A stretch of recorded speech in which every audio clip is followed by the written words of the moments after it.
Hi everyone, in today's video I will show you how to use regular expressions in PowerShell.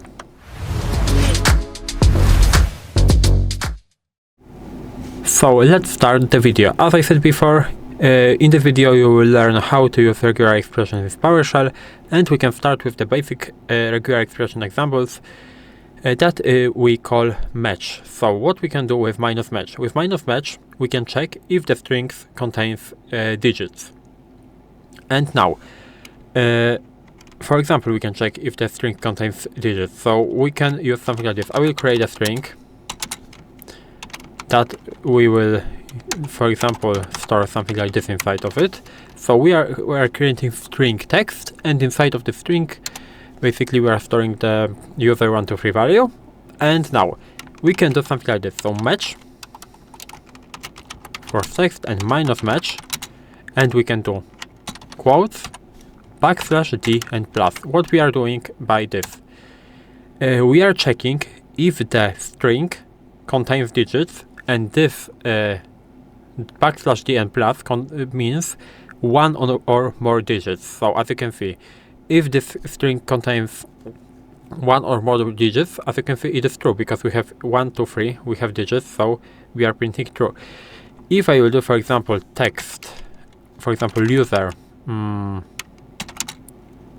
and minus match, and right now if I will do \d and plus, and I will close that, as you can see I am getting false because I don't have basically digits in this string. So this is how it works. We can use something what we call matches. So again, we have this string user123, and we can do something like this. So text minus match, and now in the quotes we can do user. For example, now we can do parentheses, and inside of it we can do \d and plus.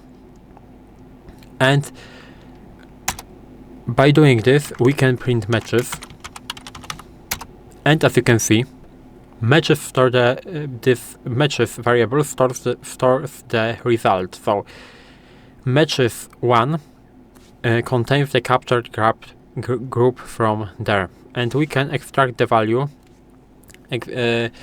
with the if statement, for example. So I will do text minus match, match of course, and we will use this user in the parentheses \d and plus, and we can open the braces, but not now, we have to add the parentheses right here. Now I think it is correct, yes. I can open the braces, and we will print the value from the matches variable. And this is how it works. As you can see, we are printing 1, 2 and 3.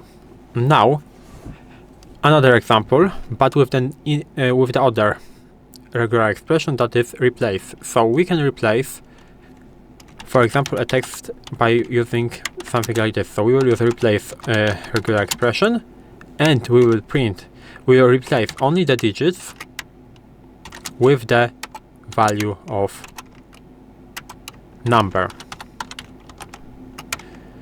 So as you can see, we did it here. So we are taking only the digits. So here we have 1, 2, 3. So this is what we are taking, basically the same as we did here.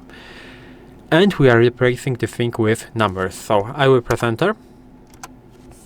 As you can see, we have text, and this 1, 2, 3 has been replaced with numbers. Now I will show you some common regex patterns, because here I told you about the digits. So \d basically stands for digits, like this. We have \n\w. That stands for word character. We have \ns. That space for white space. We have inside we have basically the dot. That stands for any character.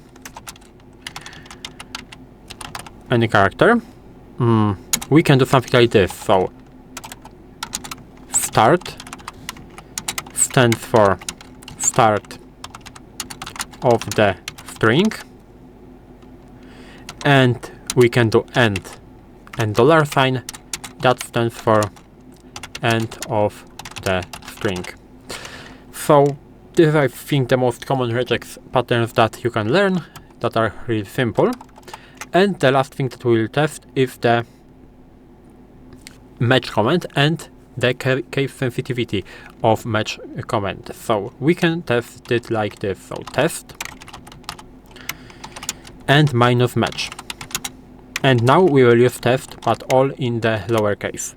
We will get true, I think, because the match by default is case insensitive.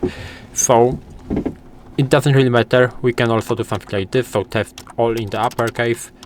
We will also by default get true. But how can we change match to be case sensitive? We have to use test, but instead of match we have to use cmatch. And now we can test it with the test all in the uppercase. As you can see, we are getting false. But if I will make it exactly the same, I will get true. So this is how you can use this regular expression. And this is basically all in this video. This is how you can use regular expression in Windows PowerShell. If you found this video helpful, please leave a like, subscribe to the channel, and I hope to see you in the next videos.